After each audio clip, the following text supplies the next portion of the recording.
All right, so I want to hear from every single one of you. What's going to be your story? Is it going to be an essay or is it going to be a short story?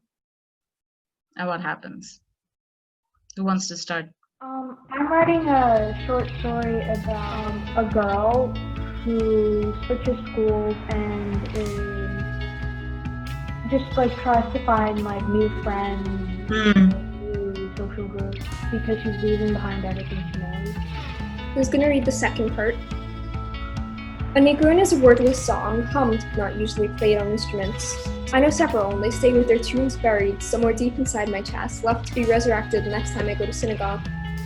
My teacher would hum a Nigurun softly under his breath as he waited for us to settle down.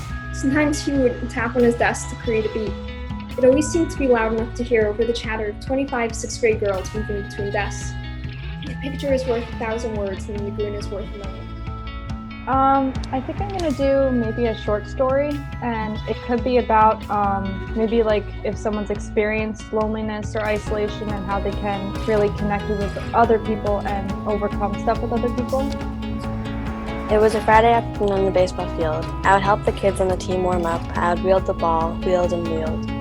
There was a pop fly. It went up, up, up. I couldn't see beyond my covered hand, gloved by my baseball mitt. I moved my hand so the sky could be scanned, and it hit. I was hit in my face by a white little baseball, and when I looked at the ball, it was red. I touched my face, feeling something warm and wet and warm, so I began to fall. I walked away with my dad guiding me to the car as my nose bled. We got home, iced my face, and turned on a movie. I kept crying, not caring that I was interrupting. I was not silenced until I was offered something of beauty, a piece of chocolate. That was something. It made me silent. We walked up the patio in silence. I skipped into the living room. Mom walked into the living room and flipped on the air conditioner. As I felt the cool air begin to run through the house, I began to feel the tension between Mom and me. I sprayed on my feet, waiting for her to talk. Honey, Dad had to go, she began. He was drafting me to the military. I hopped onto the gray couch, filling up our living room. I stared in front of me at the black TVs and back to Mom's brown eyes. I am going to write a short fiction, like someone losing their father, but I'm not losing my father, but my grandfather is on hospital watch right now, and it was very scary. So I'm basing it off of that and putting my energy of this writing piece into that. I remember how the sound of my mother's footsteps approaching the small, dimly lit kitchen made my brother and I's heads turn. We excitedly looked into each other's eyes. I remember his were a sparkly bright blue hue. Our mother walked into the small, dimly lit kitchen with bags filled with groceries.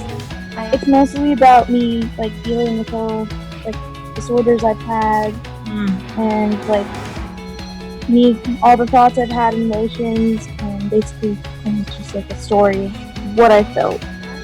I remember the summers where life is simple, where happiness fills the warm air.